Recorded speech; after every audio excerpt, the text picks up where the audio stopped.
Estou aqui. Ah, Doutora Marta, bom dia. Bom dia, desembargador. Estou aqui. é isso. Bom dia a todos. Renovando aí os cumprimentos. Ao desembargador Ricardo, desembargador Agrimar, doutora Marcelina, doutora Natália e ao doutor Miguel Lima. Eu declaro aberta a sessão e peço à secretária doutora Natália para a leitura da ata anterior, da sessão anterior. Bom dia a todos. Ata de julgamento da Terceira Câmara Especializada Cível, realizada no dia 25 de outubro de 2023, publicada no Diário da Justiça, número 9697, de 26 de outubro, e até a presente data não foi impugnada.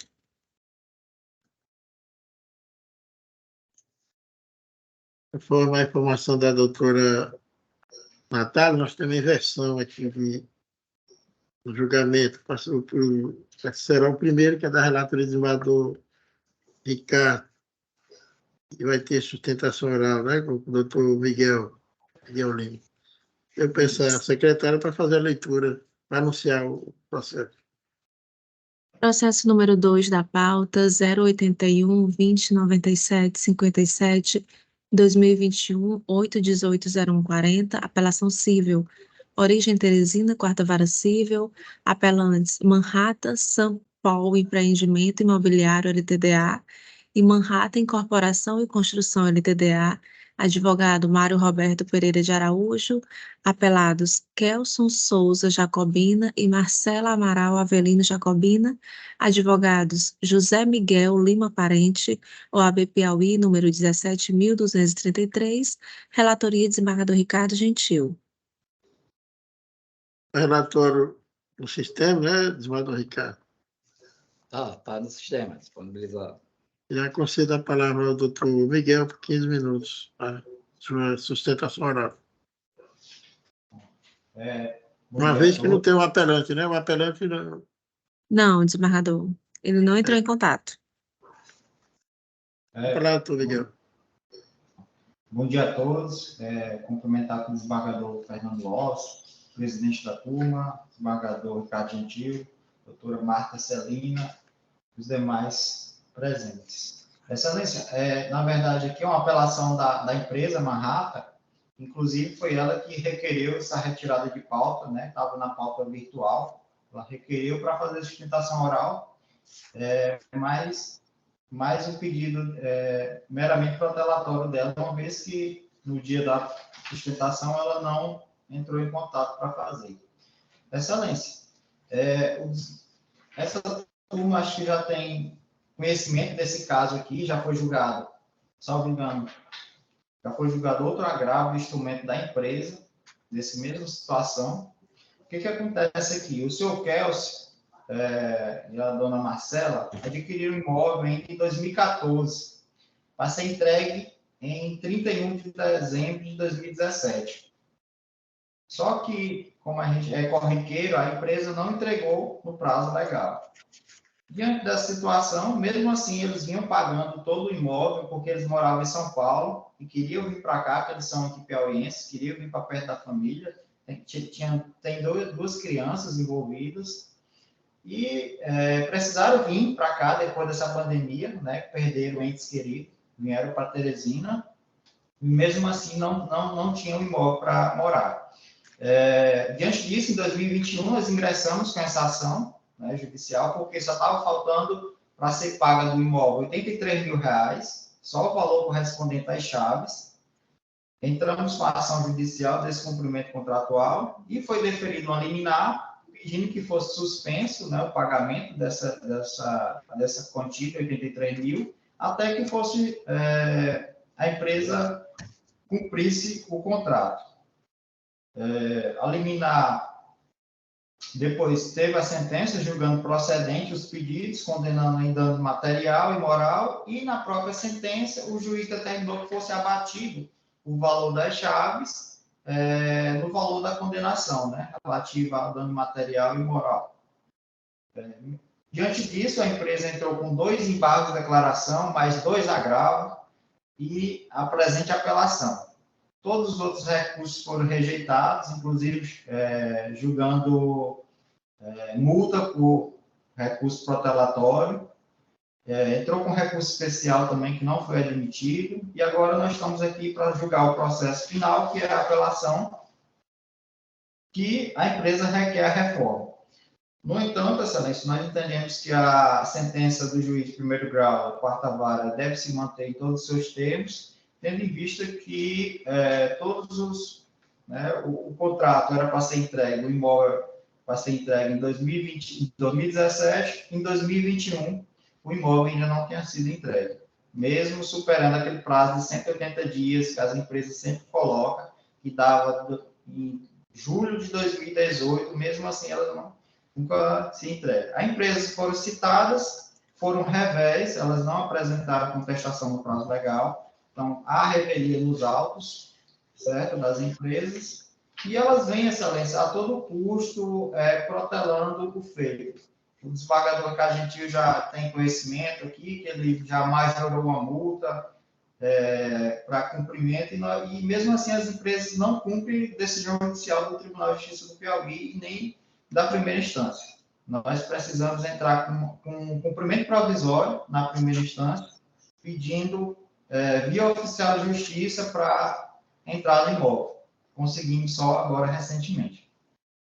Então, diante desses alegações, nós pedimos que seja mantida em todos os termos a sentença de primeiro grau. É o que tinha, Excelência, para relatar. Você dá a palavra ao desembargador Ricardo para o seu voto.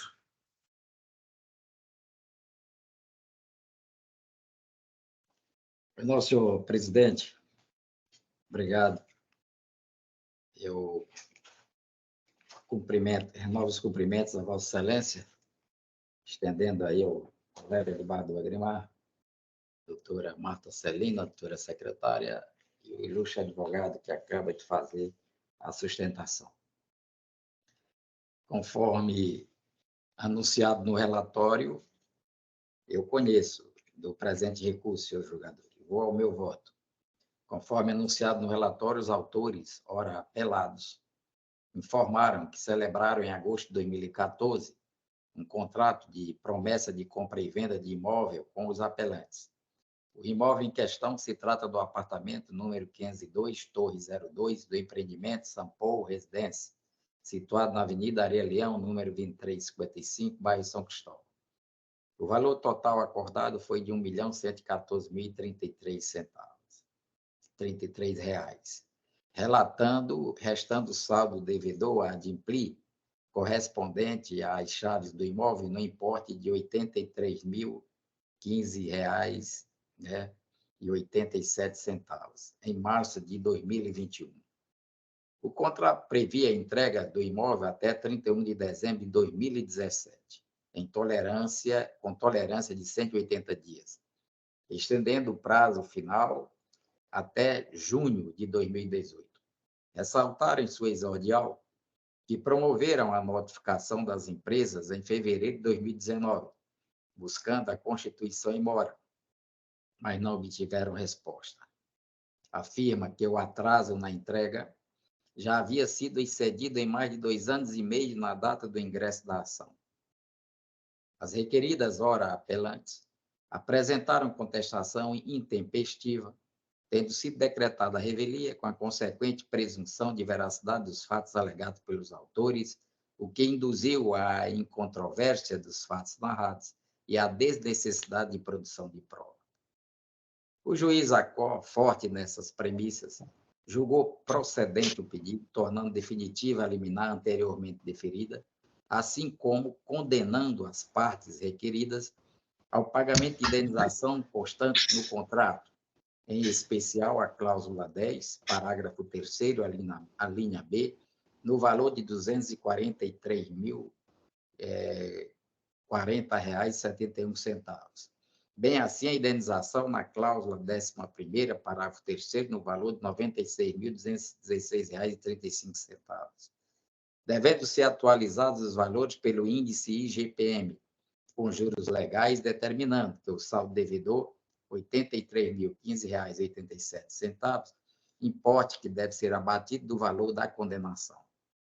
Além disso, condenou as partes requeridas solidariamente as indenizações por danos morais no valor de R$ 12.000 a cada autor, incidindo a correção monetária a partir desta data, súmula 362 do STJ, e contados os juros moratórios a partir do evento danoso, junho de 2018, em conformidade com a súmula 54 do STJ, bem como danos materiais no valor de R$ 210.783,32, corrigidos monetariamente.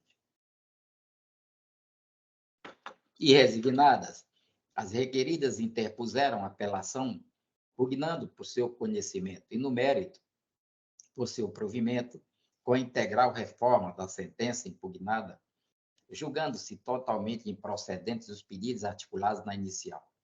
Para tanto, argumentaram: primeiro, que a revelia não induz necessariamente à procedência do pedido. Segundo, que não há nos autos pedido de emissão de posse. Terceiro, a não cumulatividade da cláusula penal com indenização por perdas e danos. E quarto, que o inadimplemento não implica em dano moral. Primeiro, da alegação de que a ação não possui natureza, da alegação de que a ação possui natureza meramente indenizatória. Alega, em suas razões, a parte recorrente, que não existe pedido de emissão, de posse ou de entrega das chaves do imóvel na petição inicial, mas apenas a pretensão indenizatória em decorrência do atraso na entrega da obra. E que, por isso, não poderia haver determinação de emissão de posse pelo juiz-acor, tampouco cominação de multa por atraso no desempenho da obrigação. A alegação não procede. Inicialmente, é de se ver que, quando do ingresso da demanda, o imóvel objeto do litígio não estava totalmente construído, não sendo crível que a parte almejasse a imediata emissão em sua posse antes de que estivesse pronto e acabado. Não obstante, em seus pedidos iniciais, é possível antever que o autor formulou o seguinte requerimento, abro aspas, caso o imóvel fique pronto para uso e a presente demanda esteja tramitando, que a suspensão não seja utilizada como empecilho para requerida, empecilho pela requerida para a entrega do apartamento aos requerentes. Ou, subsidiariamente, caso não seja este o entendimento de Vossa Excelência, que autorize o depósito do saldo devedor, R$ 83.015,87 em juízo, liberando os autores de quaisquer cominações contratuais, pelo que é patente que pretendia a emissão na posse do imóvel quando estivesse pronto. É disso que ainda que mantenha a certeza como exigência do pedido, o artigo 322, parágrafo 2º do Código de Processo Civil prevê que a interpretação do pedido considerará o conjunto da postulação e observará o princípio da boa-fé, dando a entender que a certeza poderá advir não do pedido expresso, mas de interpretação conjunta da postulação. Segundo o Superior Tribunal de Justiça, deve-se promover a interpretação lógico-sistemática do pedido, extraindo-se o que se pretende com a instauração da demanda de todo o corpo da petição inicial, e não apenas da leitura da sua parte conclusiva.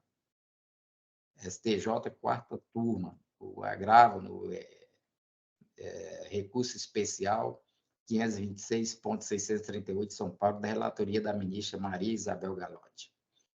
Ademais, o artigo 324, parágrafo 1º, inciso 3º do Código de Processo Civil, afirma que o pedido deve ser determinado, mas que é lícito formular pedido genérico quando a determinação do objeto da condenação depender de ato que deva ser praticado pelo réu.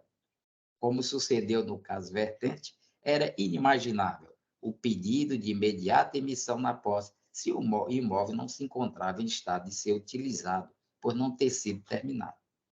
do conjunto da postulação e observando o princípio da boa-fé, além de arrimada nas máximas da experiência comum, que apontam para o fato de que aquele que adquire o imóvel por promessa de compra e venda pretende vê-lo entregue no prazo do contrato, a emissão na posse restou mais que bem delineada na inicial da demanda, não havendo o juízo de piso incorrido em julgamento extra petita ao proferir o comando sentencial. Além do mais, constata-se que a parte autora já se encontra atualmente emitida na posse do imóvel, tendo nele fixado residência. Há de se considerar, destaque, que no caso da emissão na posse do imóvel, a medida é crucial para garantir o direito à moradia da família, de modo que, ao considerar a revogação da medida, há o risco patente de se ocasionar a desestabilização da vida do autor da demanda. Isto porque a desocupação forçada pode levar ao menoscabo ao direito constitucional à moradia, um dos pilares fundamentais para a dignidade da pessoa humana. Sem um local adequado para viver, a parte autora pode ser exposta a uma série de vulnerabilidades, incluindo riscos à sua saúde física e mental. Além disso, há os prejuízos financeiros decorrentes da desocupação.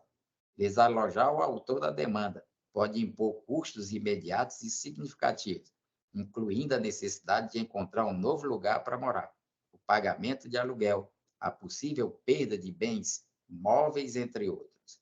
Esses prejuízos podem ser exacerbados se o autor da demanda tiver feito investimento no imóvel, com base na expectativa legítima de permanecer na posse. A aplicação da teoria do fato consumado neste contexto reflete a ideia de que, uma vez concedida a posse e realizados os investimentos emocionais e financeiros correspondentes, seria desaconselhável e potencialmente injusto reverter essa situação.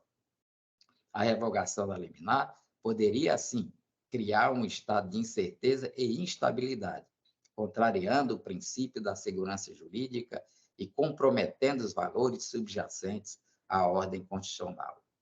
Em suma, revogar a liminar, que determinou a emissão na posse do imóvel pelo autor, na perspectiva da teoria do fato consumado, pode resultar em uma violação grave e potencialmente irreparável ao direito à moradia, além de causar prejuízos financeiros consideráveis.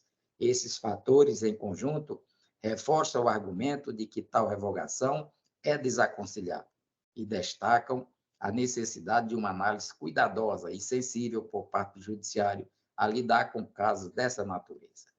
Nessa toada, entendo que há risco de dano grave à parte autora, caso revogada a medida, visto que teria que desocupar o imóvel com todos os constrangimentos e despesas que daí necessariamente decorreriam, mesmo toda a controvérsia tendo sido originado de inadimplemento da parte requerida, o que configuraria lesão aos direitos do consumidor, parte hipossuficiente da demanda.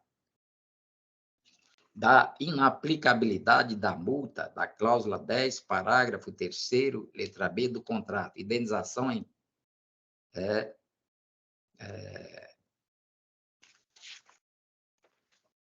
indenização. Parágrafo 3º. Em caso de indenização, a cláusula 10, parágrafo 3º B do contrato de promessa de compra-venda, estatuto. Parágrafo 3º.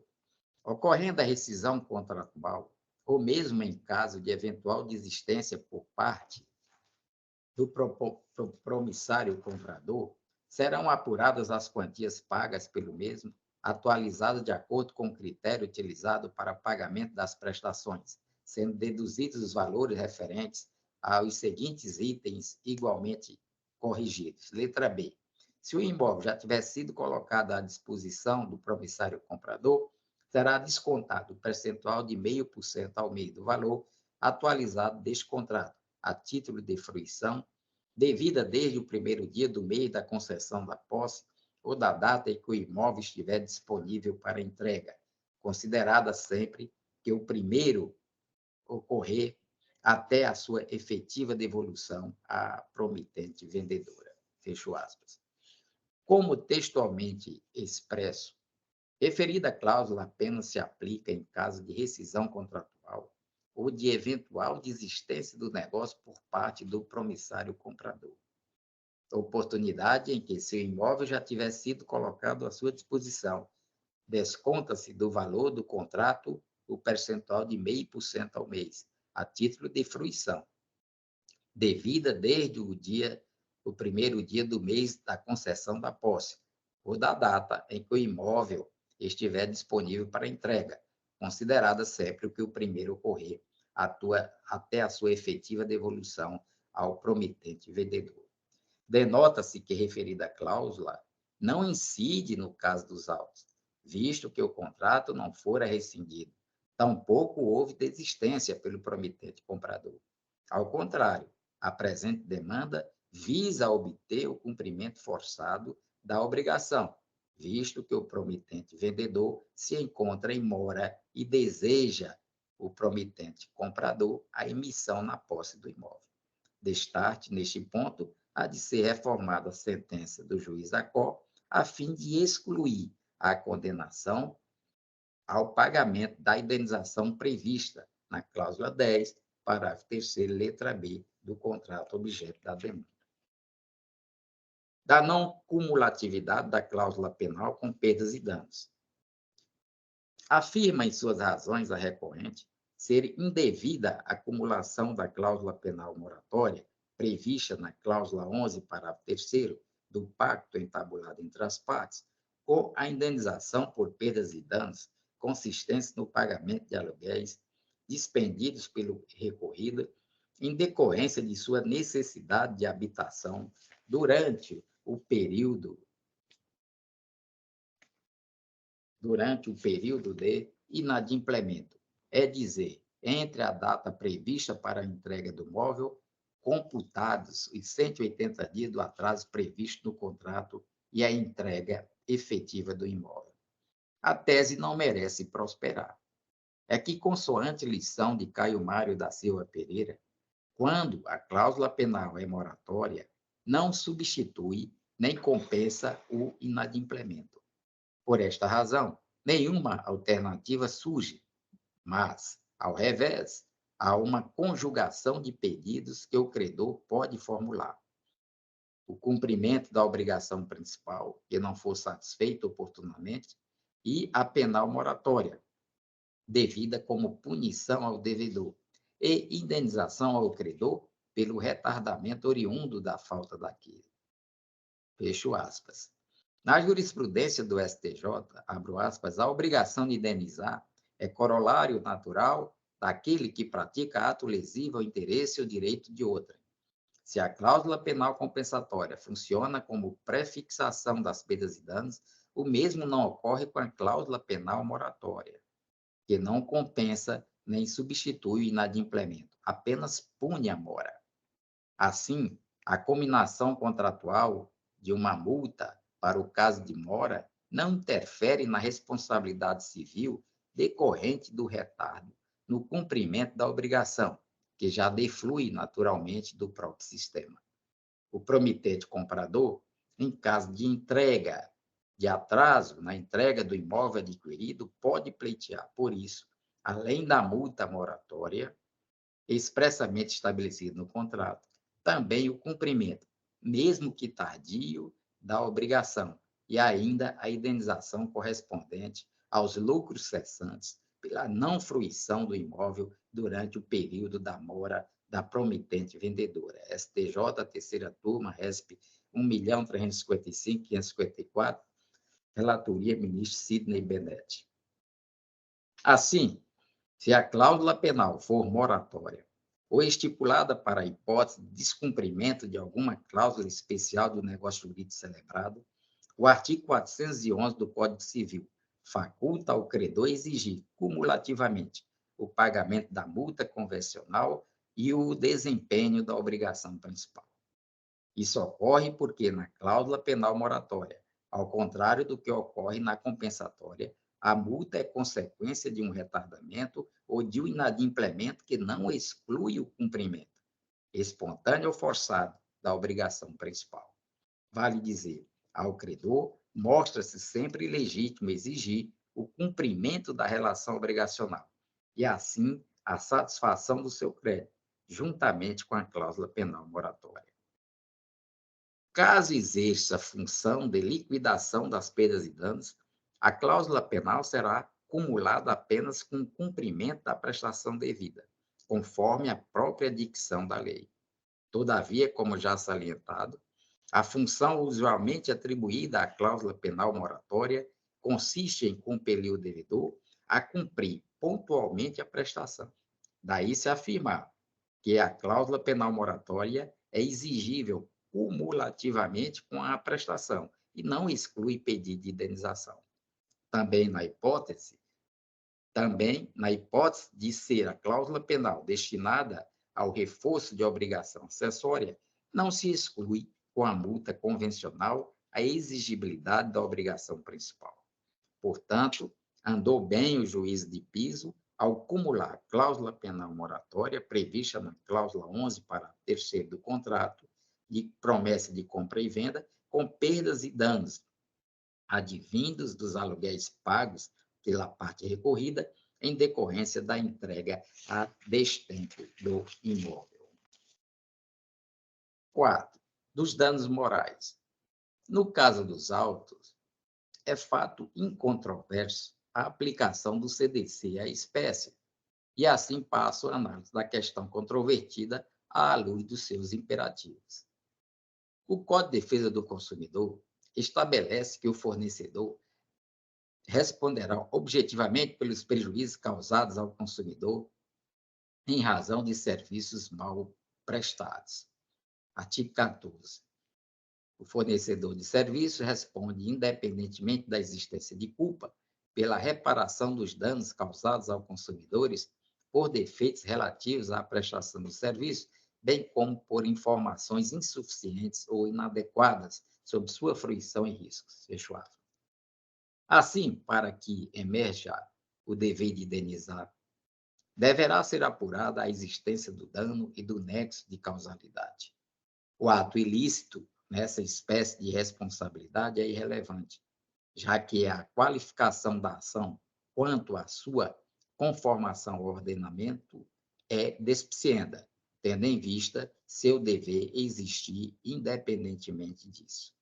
Logo, não será objeto de análise na espécie a natureza da ação do fornecedor, pois não se revela como pressuposto para o surgimento de sua responsabilidade. Ao reverso, se impõe a análise das excludentes de responsabilidades elencadas no artigo 14, parágrafo 3º do CDC. Nesse sentido, é também um entendimento doutrinário, abro aspas, o CDC estabeleceu a responsabilidade objetiva dos fornecedores, especificando cada qual em seus artigos 12, 13 e 14, pelos danos advindos dos defeitos de seus produtos e serviços, e ofereceu poucas alternativas de desoneração, na verdade, de rompimento do nexo de causalidade, tais como a culpa exclusiva do consumidor ou de terceiro. Então, Risato Nunes, comentário ao Código de Defesa do Consumidor, 8ª edição. Nesse ponto, vale destacar que o contrato prevê tolerância de 180 dias para a entrega do imóvel.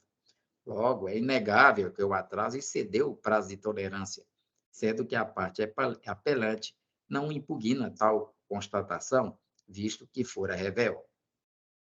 A apelante pede que seja julgado totalmente improcedente o pedido de condenação ao pagamento de indenização por danos morais. Com relação ao dano moral, no caso específico dos autos, saliento que essa espécie de dano é in re ipsa, ou seja, se caracteriza por meio da constatação da prática de ato ofensivo aos direitos da personalidade, prescindindo assim de comprovação específica. No que concerne à caracterização dos danos não patrimoniais, chamados comumente de danos morais, sobreleva destacar a inexistência de qualquer necessidade da prova de dor, ou de prova da dor, sofrimento, vexame, humilhação, tristeza ou qualquer sentimento negativo. Configura-se o dano moral pela simples e objetiva violação a direito da personalidade. Por isso, afirma-se que a prova desse dano moral é in re ipsa, isto é, íncita ao próprio fato, caracterizada pela simples violação da personalidade e da dignidade do titular. Cristiano Chaves de Farias, né, curso de Direito Civil, parte geral. Em caso, essa peculiaridade se faz presente na medida em que os autores da demanda tiveram o sonho da casa própria postergado, fato que lhes causou inegável alteração anímica de cunho muito relevante, por se tratar de uma das conquistas mais marcantes na história da vida de qualquer pessoa. Justamente por isso, não pode ser caracterizado como mero aborrecimento. Outro sim, ao contrário do que argumenta o apelante, não pode dizer que o atraso ocorreu dentro dos limites da razoabilidade, pois o mínimo perdurou por longo período. Logo, mesmo considerando o prazo de dilação de 6 meses previsto no contrato, o atraso foi significativo. Assim, resta caracterizada a lesão de cunho material, sendo devido o pagamento da respectiva compensação, traduzida, no caso, pelo pagamento de indenização moral. A propósito, eu trago aqui essa jurisprudência do Tribunal de Justiça de Minas Gerais, da relatoria do desembargador Roberto Vasconcelos, da 17ª Câmara Civil. Eu vou ler aqui: apelação civil, ação de reparação de danos morais e materiais, promessa de venda e compra de imóvel, prazo de entrega, unidade habitacional, tolerância por atraso na conclusão da obra, repasse das chaves, validade das condições ajustadas, descumprimento do lapso estipulado contratualmente, ressarcimento durante o período da mora da construtora, danos morais, caracterização, critério de arbitramento da respectiva indenização, necessidade de redução, fecho aspas. Dentro desse contexto, cuido de rejeitar a tese da apelante.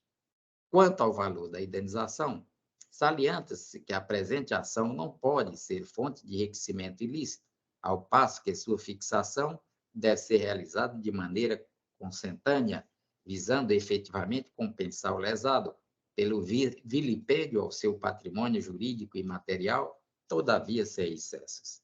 A baliza, para tanto, a toda evidência, deve ser o caso em concreto, à luz do princípio da razoabilidade, considerando a dimensão da lesão. Deve perquirir pela satisfação do binômio prevenção-compensação, de modo a, simultaneamente, incutir no agente do ato lição propedêutica, desestimulando a repetição de ações similares, e propiciar compensação ao lesado, até porque a indenização por dano moral tem natureza compensatória, não servindo para efetivamente reparar o prejuízo sofrido. Exige-se equilíbrio no arbitramento do valor indenizatório. Não pode ser leve a ponto de não servir de desestímulo ao lesante, nem robusta de modo a propiciar o enriquecimento sem causa da vítima. Cristiano Chaves de Farias, editora Atlas. No âmbito jurisprudencial, traz o seguinte precedente. Eu trago aqui, Tribunal de Justiça também de Minas Gerais, 11ª Câmara, apelação civil, indenização, acidente de trânsito, evasão da pista de rolamento de sentido contrário, ônus probatório, danos morais, óbito, dever de indenizar, quanto razoabilidade e proporcionalidade, juros, marco, danos materiais, pensão, família de baixa renda, contribuição para a economia familiar. Compete ao julgador estipular equitativamente o quanto da indenização por dano moral, segundo o seu prudente arbítrio, analisando as circunstâncias do caso concreto e obedecendo aos princípios da razoabilidade e proporcionalidade, fecho aspas. No caso dos autos, ponderadas as circunstâncias do caso, em especial a extensão e gravidade da lesão causada, o porte econômico das partes, a responsabilidade da parte ré e o caráter punitivo, social e compensatório que a indenização deve promover, entendo justo o valor correspondente a R$ 12.000 para cada um dos autores, valendo ressaltar que a percepção do importe em questão não propicia a caracterização de enriquecimento ilícito, tendo em vista a grandeza da lesão imputada, conforme bem orienta o artigo 944 do Código Civil, segundo o qual, abre aspas, a indenização mede-se pela extensão do dano, fecho aspas. Quinto, da correta fixação do montante e do termo inicial de juros e correção monetária. No que se refere à condenação por danos morais, seguindo o que professa a jurisprudência consolidada do Colégio Superior Tribunal de Justiça, entendo que os juros de mora devem ser fixados em 1% ao mês, artigo 406 do Código Civil e artigo 161, parágrafo 1º do CTN, Código Tributário Nacional. Contados da data do vencimento da obrigação, artigo 397 do Código Civil, e a correção monetária deve incidir na forma da tabela da Justiça Federal, artigo 1º do Provimento Conjunto número 6 de 2019 do TJ Piauí, contado a partir do seu arbitramento, súmula 362 do STJ. No que alude aos danos materiais, por se tratar de responsabilidade contratual decorrente de descumprimento de obrigação líquida, mora ex ré, os juros que devem ser de 1% ao mês, artigo 406 do Código Civil e 161, parágrafo 1º do CTN, devem ser contados a partir do vencimento da obrigação, artigo 397 do Código Civil, e a atualização monetária na forma da tabela da Justiça Federal, artigo 1º do Provimento Conjunto 6, 2019, TJPI, a partir da data do efetivo prejuízo, súmula 43 do STJ. Portanto, assim devem ser fixados o montante e os termos iniciais dos juros e da correção monetária incidentes sobre os montantes devidos pela apelante. Ante o exposto, com base nos argumentos fáticos jurídicos acima delineados, sem prejuízo da prova coligida aos autos, conheço do recurso e, no mérito do parcial provimento, apenas para excluir a incidência da cláusula 10, parágrafo 3º, letra B, do contrato de promessa de compra e venda, bem como para fixar os montantes e termos iniciais de incidência de juros da correção monetária na forma da fundamentação supra. Ademais, ante a sucumbência mínima do apelado, condeno o apelante nas custas processuais e honorários sucumbenciais recursais que arbitram em 10% sobre o valor da condenação, nos termos do que determina o artigo 85, parágrafo 2º do Código de Processo Civil. É o meu voto, senhor julgador. Embargador Fernando, presidente.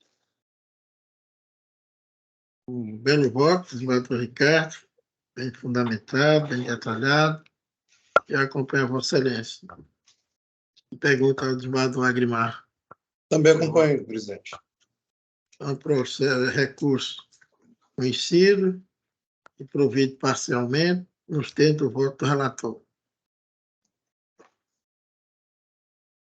Obrigado pela presença, doutor Miguel, que fez sua sustentação. E até a próxima. Obrigado, excelência. Bom dia, bom trabalho. Bom dia a todos. Para o primeiro, doutora Natália. Processo número 1 da pauta, 080-1075-31, 2023, 818-0140, apelação civil, origem Teresina, 10ª Vara Civil, apelante Banco Bradesco S.A., advogada Larissa Sento Rossi, apelado Unias Ribeiro da Silva, advogado Vitor Barros Nunes de Moraes, relator desembargador Fernando Lopes. Resumirei o voto e dizendo que o juiz do primeiro grau declarou a nulidade do contrato, condenou o banco na restituição em débito e dano moral fixado em R$5.000. Peço a Vossa Excelência, também a representante do Ministério Público, para resumir o voto através da emenda. Direito processual civil, apelação civil, empréstimo consignado, fraudulento, responsabilidade objetiva da instituição financeira, danos morais devidos, quanto indenizatório, restituição em dobro, recurso vencido e improvido. Item 1. No caso em comento, a parte autora, ora apelado, ajuizou a apresentação objetivando a declaração de inexistência da relação contratual, bem como a condenação do réu apelante à repetição do indébito em dobro e ao pagamento de indenização por danos morais, tendo em vista a ocorrência de desconto indevidos na conta que recebe o benefício previdenciário relativo ao aludido negócio jurídico não contratado. Item 2. Os transtornos causados ao apelado em razão do desconto indevido são inegáveis e extrapolam o limite do método de sabor, sendo desnecessário, pois, a comprovação específica do prejuízo. 4. 3. Observados os princípios da razoabilidade, da proporcionalidade, o quanto indenizatório arbitrado na sentença deve ser mantido.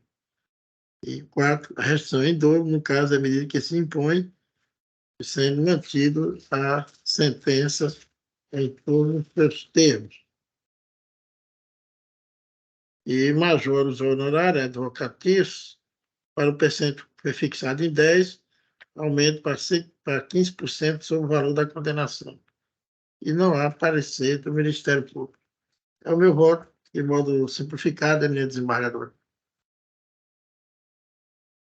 Bom, eu acompanho Vossa Excelência, desembargador Fernando. Desembargador Agrimar, Também acompanho, presidente. com recurso conhecido e negado provimento nos termos do voto do relator. E assim encerramos a sessão de hoje. Presidente, quando a Pronto. doutora Natália encerrar aí a gravação, eu queria tratar rapidinho de um assunto que eu até já pré-anunciei para o desembargador Ricardo, Pois não. natureza administrativa de nossa Câmara. Pois não, à vontade. Pois não. Posso encerrar? Presidente é aí que diz. Voto, sim. Bom dia para todos. Bom dia. Bom dia, dia. doutor. Bom dia, doutora.